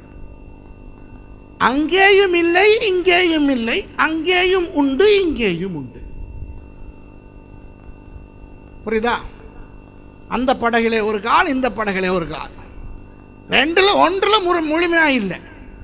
சில பேர் ரட்சிக்கப்பட்டு கிறிஸ்தவர்களாய் வந்தாலும் அவர்கள் பாதி உலகத்திலே தான் இருக்கிறார்கள். ஞாயிற்றுக்கிழமை சபைக்கு வரும் பொழுது இவர்களை விட பரிசுத்தவான்கள் இல்லாதது போல இருப்பார்கள். உலகத்தில் இருக்கும் பொழுது இவர்களை விட பாவிகள் இல்லாதது போல இருப்பார்கள். சபையிலே அவர்கள் இருக்கும் பொழுது ஆண்டவருக்கே இவர்களை பார்க்க பொறாமையாக இருக்கும். அடே, நமக்கே இவனை போல பரிசுத்தமாக இருக்க தெரியாது என்று. வெளியே இருக்கும் பொழுது பிசாசுக்கே அவர்களை பார்க்க பொறாமையாக இருக்கும். ஐயோ, இவர்களை போல கெட்டவர்களாக இரட்டை வேஷம் போட எனக்கு தெரியாது என்று. சரியா? அந்த மாதிரி இங்கொன்றும் அங்கொன்றுமாக இருக்கின்ற கிறிஸ்தவர்கள் தங்களுடைய கிறிஸ்தவத்தை இழந்து போவார்கள். நடுவிலே சபையிலே பரிசுத்தமாக இருப்பது, ஆனால் உலகத்துக்கு போன பிறகு உலகத்து சடங்காச்சாரங்கள், உலகத்து பேச்சு, உலகத்தவர்களுக்கு அங்கே காட்டுகிற இந்த விலாங்கு மீன் தெரியுமா? விலாங்கு மீன் பாம்புக்கு தலையையும் மீனுக்கு வாழையும் காட்டி கொண்டிருக்குமா? சபைக்கு தலையை போட்டால் தலையை சுற்றி அந்த வெள்ளை கலர் அந்த வெளிச்சம் இருக்கும். அல்லேலூயா, ஸ்தோத்திரம். உலகத்துக்கு வாழை காட்டிக்கிட்டு இருக்கிறது. சரியா? ஒன்று, பரிசுத்தமாக தேவனுக்கு பயந்து கிறிஸ்தவர்கள் வாழ வேண்டும். இல்லையேல் பின்வாங்கி உலகத்துக்கு நாசமாய் போய்விட வேண்டும். இந்த ரெண்டுக்கும் இடையில் இருந்து கொண்டு அங்கும் இங்கும் இருந்து கொண்டிருந்தால் அது அவர்களுக்கு ஆபத்தாய் முடியும். ஆண்டவர் ஒரு வார்த்தையை வெளிப்படுத்தின விசேஷத்தில் சொல்லுகிறார். நீ அனலும் இல்லாமல் குளிரும் இல்லாமல் இருப்பது பயங்கரமானது. ஒன்று அனலாயிரு, சூடாய் ஆண்டவருக்குள்ள இரு. இல்லை, பின்வாங்கி போய் குளிராயிரு. ரெண்டும் இல்லாமல் வெது வெதுப்பாய் இருந்தால் என் வாயின் என்று ஆண்டவர் என்ன சொல்லுகிறார்? வாந்தி பண்ணி போடுவேன். வேதத்தில் நீங்கள் பார்த்தால் ஆண்டவர் வாந்தி பண்ணுவதாக எங்கேயுமே சொல்லவில்லை. காரணம், அவருக்கு வயிற்று வலியும் இல்லை, அவருக்கு பிள்ளை கிடைக்க இல்லை, அவருக்கு அஜீரணம் இல்லை. இன்றைக்கு வாந்தி வருகின்ற காரணங்கள் இதுதானே அல்லவா? வாந்தி வருவதென்றால் ஏன் வரும்? அஜீரணம் என்றால் வரும், வியாதி என்றால் வரும், பிள்ளை கிடைக்க போகின்றவர்களுக்கு வரும். சரியா? ஆண்டவர் பிள்ளை கிடைக்க இருக்கிறாரா? அவர் சாப்பிட்டு அஜீரணத்தில் இருக்கிறாரா? ஆண்டவருக்கு சுகம் இல்லையா? இதெல்லாம் இல்லை என்றால் இன்னும் ஒரு காரணத்துக்காக வாந்தி வரும். எதுக்காக வரும் தெரியுமா? அருவருப்பு. சரியா? சில அருவருப்பான விஷயங்களை பார்த்தா வரும். அப்போ ஆண்டவர் சொல்லுகிறார், எங்கேயுமே ஆண்டவர் வாந்தி பண்ணுவதாய் சொல்லாதவர் இந்த ஒரு இடத்துல மாத்திரம் வாந்தி பண்ணுவேன். யாரை பார்த்து? அனலும் இல்லாமல் குளிரும் இல்லாமல் நடுவில் இருக்கிற கிறிஸ்தவனை பார்த்தால் அவருக்கு அருவருப்பாக இருக்குமா? பின்வாங்கி போய்விட்டால் கோபம் வரும், உள்ளே இருந்தால் சந்தோஷம் வரும், இடையில இருந்தால் ஆண்டவருக்கு அருவருப்பு வரும் என்பதுதான் ஆண்டவர் சொல்லுகிறார். ஆகவே கிறிஸ்தவர்கள், ரட்சிக்கப்பட்டு வந்தவர்கள் கவனமாய் ஆண்டவருக்கு உள்ளே வாழ வேண்டும். நான் நேற்று முந்த நாளெல்லாம் உங்களுக்கு வார்த்தைகளை கற்றுக் கொடுக்கும் பொழுது, நீதிமான் தவறி விழுகிற சந்தர்ப்பங்கள் உண்டு, அப்படி விழும் பொழுது எப்படி மனம் திரும்பி எழும்ப வேண்டும் என்பதெல்லாம் உங்களுக்கு சொன்னேன். ஆகவே ரட்சிக்கப்பட்ட கிறிஸ்தவர்களாய் வாழும் பொழுது முழுக்க முழுக்க பரிசுத்தவான்களாய் இருக்க மாட்டோம். கொஞ்சம் கொஞ்சமாகத்தான் பரிசுத்தமாய் வருவோம் என்பதெல்லாம் உண்மை. ஆனால் அதற்காக உலகத்துக்கு போய் அங்கே ஒரு கால் இங்கே ஒரு காலாக வாழக்கூடாது. கிறிஸ்தவர்கள் நீர்மூழ்கில் கப்பலை போல, சரியா? ஞாயிற்றுக்கிழமை காலையிலே தான் மேலே வருவார்கள். வந்தா சும்மா பரிசுத்தம் தாண்டவமாடும். அப்படியே மாலையில் அப்படியே இறங்க ஆரம்பிச்சுன்னா ஞாயிற்றுக்கிழமை படுக்க போகும்போது இது நீர்மூழ்கி கப்பல் கடலின் அடியிலே போய் தங்கிவிடும். இனி அடுத்த ஞாயிற்றுக்கிழமை தான் மேலே வரும், சரியா? அப்படி இருக்கக்கூடாது, சரியா? நாம் இருக்கின்ற இடங்களிலே பரிசுத்தமாக, நாம் வேலை செய்யும் இடங்களிலே பரிசுத்தமாக, நாம் படிக்கின்ற இடங்களிலே பரிசுத்தமாக வாழும்போது ஒரு நாள் ஆண்டவர் வந்து சபையை எடுத்துக்கொண்டு போகும்போது நாம் பரிசுத்தமாக ஆண்டவரிடத்திலே போகக்கூடியதாய் இருக்கும். உங்களுக்கு புரிகிறதா? இப்போது உலகத்தில் இருந்து ரட்சிக்கப்பட்டு வந்த கிறிஸ்தவர்கள், இப்போது உப்பளத்திலே வந்து போடப்பட்ட நீங்கள், உங்களை நீங்கள் காத்துக்கொள்வதற்கு 3 முக்கியமான வழிகள் இருக்குன்னு அதை சொல்லிவிட்டு நான் முடிக்கிறேன். முதலாவது, நீங்கள் ஜெபிக்கிறவர்களாக இருக்க வேண்டும். உங்கள் வாழ்க்கையில் ஜெபம் வேண்டும். ஜெபம் என்பது மனப்பாடம் செய்து சொல்லுவது ஒன்று அல்ல. ஜெபம் என்பது மற்றவர்கள் எழுதி நீங்கள் வாசிப்பது அல்ல. ஜெபம் என்பது நீங்கள் உங்கள் ஆண்டவரோடு பேசுவது. ஆகவே சபையிலே வைத்து ஜெபம் பண்ணுவது மாத்திரமல்ல, உங்கள் வீடுகளிலே குடும்பமாய் சேர்ந்து ஆண்டவரோடு பேச வேண்டும். தனிப்பட்ட ரீதியாக நீங்கள் ஆண்டவரோடு பேச வேண்டும். நீங்கள் ஆண்டவரை நோக்கி ஜெபிக்க வேண்டும். ஜெபத்துக்கு 4 பகுதிகள் உண்டு. முதலாவது பகுதி ஆண்டவருக்கு ஸ்தோத்திரம் செலுத்துவது, நன்றி செலுத்துவது. அவர் செய்ய போகும் நன்மைகளுக்காக ஆண்டவருக்கு நன்றி செலுத்த வேண்டும். 2வது, ஆண்டவரை புகழ வேண்டும். அவர் சர்வ வல்லவர், அவர் சர்வ வியாபகர், அவரை துதித்து புகழ வேண்டும். 3வது, அவர் தேவன் என்றபடினால் அவருடைய நாமங்களை சொல்லி, அந்நிய பாஷையின் வரம் இருந்தால் அந்நிய பாஷை பேசி அவரை நமஸ்கரிக்க வேண்டும். 4வதாக, எங்களுடைய தேவைகள், சபையின் தேவைகள், பிறருடைய தேவைகள், இந்த தேசத்தின் தேவைகள், இந்த தேவைகளுக்காக விண்ணப்பிக்க வேண்டும். ஆகவே ஸ்தோத்திரம், துதி, நமஸ்காரம், விண்ணப்பம் என்கின்ற இந்த 4 அம்சங்களும் கொண்ட ஜெபம் உங்கள் வாழ்க்கையிலே முதலாவது இருக்க வேண்டும். 2வது, சரி, பிரைஸ் தி லார்ட். 2வது, வேதம் வாசிக்க வேண்டும். வேதத்திலே பழைய ஏற்பாடு, புதிய ஏற்பாடு என்று இருக்கிறது.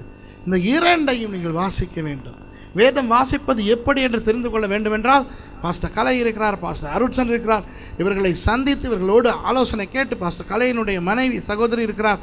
நீங்கள் இவர்களிடத்தில் பேசி எப்படி வேதத்தை படிப்பது, எப்படி வேதத்தை வாசிப்பது என்று நீங்கள் ஆலோசனை பெற்றுக்கொள்ளுங்கள். கர்த்தருடைய வசனத்தை நீங்கள் வாசிக்க வேண்டும். 3வது, சபைக்கு ஒவ்வொரு ஞாயிற்றுக்கிழமையும் கண்டிப்பாக நீங்கள் வர வேண்டும். சபைக்கு கட்டாயம் வர வேண்டும். ஆராதனையிலே ஒவ்வொரு ஞாயிற்றுக்கிழமையும் கலந்து கொள்ள வேண்டும், சரியா? இந்த 3ம் எதைக்கு உட்படுவேன் தெரியுமா? நான் சொன்னேனே, நான் இங்கிலாந்திலேருந்து வந்து இலங்கையில் எப்படி பாஸ்டர் சொன்னார், நான் எப்படி ஊழியத்தை தொடங்கினேன்னா, ஆட்டோ ஓட்டி. ஆட்டோவுக்கு எத்தனை சில்லு? இப்போது கண்ணதாசன் பாட்டு எழுதின காலத்தில் ஆட்டோ இருக்கவில்லை. அதனால் தான் வண்டி ஓட சக்கரங்கள் 2 மட்டும் வேண்டும் என்று எழுதினார். இப்போ அவர் இருந்திருந்தால் வண்டி ஓட சக்கரங்கள் 3 மட்டும் வேண்டும். அந்த 3ல் 1 பச் போனால் எந்த ஆட்டோ ஓடும்? சரியா? ஆட்டோவிலே அந்த 3 சில்லில் 1 பழுதாகிவிட்டால் ஆட்டோ போக முடியுமா? ஆட்டோ ஆட்டம் காணும், சரியா? ஆட்டோ ஓட்டையாய் உடைந்து நிற்கும். அதுபோல கிறிஸ்தவ வாழ்க்கை என்பது ஆட்டோ போல. எவ்வளவு நல்ல என்ஜின் இருந்தாலும், எவ்வளவு நல்ல பாடி இருந்தாலும், எவ்வளவு அழகாக பெயிண்ட் போட்டு அந்த ஸ்பீக்கர்லாம் போட்டிருப்பான். நம்ம ஊரில் ஆட்டோ இருந்த வாக்கில் நிம்மதியாக இருப்போம். திடீர்னு என்னடா பார்த்தா ஒரு ஆட்டோ போகுது பெரிய ஸ்பீக்கர் போட்டுக்கிட்டு. இப்படியெல்லாம் இருந்தும் இட்ஸ் மை ஸ்டைல்னு அடிச்சிருப்பான், ஆஃப் ரோட் எக்ஸ்பிரஸ்ன்னு அடிச்சிருப்பான். ஸ்டிக்கர் எல்லாம் ஒட்டி, அழகழகான கண்ணாடியெல்லாம் போட்டு, உயர்ந்த சீட் போட்டு, நல்ல பின்னால் சைலன்சர்லாம் போட்டு, இப்படி ஏற்றி விட்டு சும்மா அழகான பெயிண்ட் அடித்து வச்சுருந்தாலும் ஒன்று சில்லில் ஒன்று அப்செட்டாக இருந்தாலும் அப்படியே ரோட்டில் நிற்கும். அது ஸ்டைலோட ஜிப்பிங் ஜிப்பிங் ஜிப்பிங் ஜிப்பிங்னுக்கிட்டு அங்கனையே நிற்கும். ஆட்டோவுக்கு அழகு அது போக வேண்டும், அப்படி தானே? ஆட்டோ ஒரு அழகு பொருள் அல்ல, அது ஒரு வாகனம். அதில் ஏறி அமர்ந்தால் அது நம்மை கொண்டு போய் சேர்க்க வேண்டும், எப்படியாவது போய் அதுபோல் கிறிஸ்தவன் என்பவன் ஒரு இடத்துல இருந்தாலும் அவன் வளர வேண்டும். வளருவதற்கு இந்த மூன்றும் சரிசமமாக இருக்க வேண்டும். ஜெபம், வேத வாசிப்பு, சபை. இந்த மூன்று சில்லும் ஒழுங்காக ஓடாவிட்டால் என்ன அபிஷேகம், என்ன ஆசீர்வாதம், என்ன பெரிய கொம்பியாக இருந்தாலும் பிரயோஜனம் கிடையாது. சரியா? நான் நினைக்கிறேன் அநேக கேள்விகளுக்கு உங்களுக்கு இப்போ பதில் வந்திருக்கும். இந்த உப்பை வைத்து பார்க்கும்போது ஆண்டவராகிய இயேசு சொல்லுகிறார், நீங்கள் பூமிக்கு உப்பாயிருக்கிறீர்கள், உலகத்தில் இருந்து பிரித்தெடுக்கப்பட்டீர்கள், சபை என்கின்ற பாத்திக்குள் கொண்டு வந்து போடப்பட்டிருக்கிறீர்கள். உப்பளத்திலே கர்த்தர் தேவனுடைய ராஜ்யம் என்கின்ற உப்பளத்திலே ஏராளமான பாத்திகள் இருக்கின்றன. இருக்கட்டும், மற்ற பாத்திகளோடு உங்களை ஒப்பிட்டு பார்க்க வேண்டியதில்லை. உங்களுக்கு கொடுக்கப்பட்ட பாத்திக்குள்ளே அடங்கி இருந்து நீதியின் சூரியனாகிய இயேசுவின் அந்த வெளிச்சத்தினால், அந்த சூரிய கதிரினால் இந்த உலக தன்மைகள் கொஞ்சம் கொஞ்சம் அகற்றப்பெற்று உப்பாக மாறுங்கள். மாறி இயேசு சீக்கிரம் வருகிறார், அவரோடு எடுத்துக்கொள்ளப்பட்டு அவரோடு பரலோகத்துக்கு போக ஆயத்தமாகுங்கள். உப்பாக நீங்கள் இருக்கிறபடினால் இந்த பூமிக்கு சுவை சேர்க்கிறீர்கள், இந்த பூமிக்கு பாதுகாப்பை கொடுக்கிறீர்கள். அது உங்களுக்கு தெரிகிறதோ மற்றவர்களுக்கு தெரிகிறதோ தெரியவில்லையோ பரவாயில்லை, அதுதான் உண்மை. அதுபோல நீங்கள் கவனமாக இருங்கள். இவ்வளவு பெருமதியான ஒரு உப்பாய் கர்த்தர் உங்களை மாற்றியிருக்கிறபடினால் மறுபடி நீங்கள் உங்களுடைய அந்த கிடைத்த உப்பு தன்மை இழந்து போகின்றபடி உலகத்துக்கோ அல்லது உலகத்துக்கும் உங்களுக்கும் இடையில் இருக்கின்ற அந்த மணலுக்கோ நீங்கள் போய் உங்களுடைய உப்புத்தன்மையை அகற்றி போட வேண்டாம். வாங்க பாஸ்டர். கர்த்தர் தாமே உங்களை ஆசீர்வதிப்பாக. நீங்கள் உப்பு தானா என்று நீங்கள் உங்களுக்கு நீங்களே நிரூபித்துக் கொள்ள வேண்டும் என்றால் இப்போது கொஞ்சம் உங்களுடைய கையை நக்கி பார்த்தால் உப்பு ருசி வரும். எழுந்து நிற்போம் எல்லாரும், ஜெபம் பண்ணி முடிப்போம் எல்லாரும். எங்கள் நேசிக்கிற பரலோக பிதாவே, நாங்கள் இந்த உலகத்துக்கு உப்பாக இருக்கிறோம் ஆண்டவரே. மற்றவர்களுக்கு நாங்கள் ஒரு உண்மையான கிறிஸ்துவ என்பது வாழ்ந்து காட்ட வேண்டும். மற்றவர்கள் இந்த சபையை தேடி வர வேண்டும். இந்த சபையில் ஆசீர்வாதம், சுகம், விடுதலை, அன்பு, சந்தோஷம், சமாதானம், மகிழ்ச்சி, சாந்தம், நிறைவு, திருப்தி, விடுதலை இருக்குன்னு சொல்லி உப்பாகிய உங்கள் சபைக்கு இந்த உலகத்தில் இருக்கிற ஜனங்களை நீர் கொண்டு வர வேணும் ஆண்டவரே. இந்த சபையில் இருக்கிறவர்களும் உலகத்தில் இருக்கிறவர்களும் மக்களுக்கு உப்பாக இருக்க வேண்டும். வருகிற ஜனங்களுக்கு உப்பாக இருக்க வேண்டும். உள்ளுக்க வந்த ஜனங்களுக்கு உப்பாக இருக்கணும் பார்க்கத்தாவே. தேவரீர் இந்த ஆரணி ஆசிரியத்துக்காக நன்றி தெரிவிக்கிறோம். பாச சுரேஷையும் கத்தனை ஆசைங்கப்பா, இந்த குடும்பத்தையும் ஆசைங்க, வந்த ஒவ்வொரு ஜனங்களையும் ஆசைங்க. எல்லா கனமும் துதியும் மகிமையும் ஒருவருக்கே செலுத்தி இயேசு கிறிஸ்துவின் நாமத்தில் செபிக்கிறோம் எங்களுக்கு ஜீவனை கொடுத்த நல்ல பிதாவே, ஆமேன் சொல்லுவோம். எல்லோரும் சொல்லுவோம். என் ஆத்துமாவே கர்த்தரை ஸ்தோத்திரி, என் முழு உள்ளமே பரிசுத்தத்தை ஸ்தோத்திரி, என் ஆத்துமாவே கர்த்தரை ஸ்தோத்திரி, கர்த்தர் செய்த சகல உபகாரங்களையும். ஆமென். கரங்களை ஏற்றுவோம். கர்த்தராகிய இயேசு கிறிஸ்துவினுடைய கிருபையும் பிதாவாகிய தேவனுடைய அன்பும் பரிசுத்த ஆவியானுடைய அந்யோன்ய ஐக்கியமும் உங்கள் அனைவரோடும் என்றென்றும் எப்பொழுதும் தேவ சமாதானத்தோடும் தேவ சந்தோஷத்தோடும் கூட இருப்பதாக. ஆமென். கர்த்தராகிய இயேசு கிறிஸ்துவே உங்கள் எல்லாரையும் நிறைவாய் ஆசீர்வதிப்பாராக. ஆமென். நல்ல சந்தோஷமான வார்த்தையாக, நல்ல வார்த்தையாக சொல்லுங்க. நன்றி சொல்லுவோம் கர்த்தருக்கு. பாச சுரேஷ் சொன்னார், உப்பு எப்படி இருக்கணும் அறியணும்னா இப்போ கையில் நகை சொன்னார். இப்போ அவரை நம்பினீங்களா கொஞ்சம் கொஞ்சமாக கடிச்சு சாப்பிடுவீங்க உப்பு கையை. எதை உங்களை ஆசீர்வாதம். போய் கையில் தட்டுவோம் மாட்டேன் எல்லாரும்.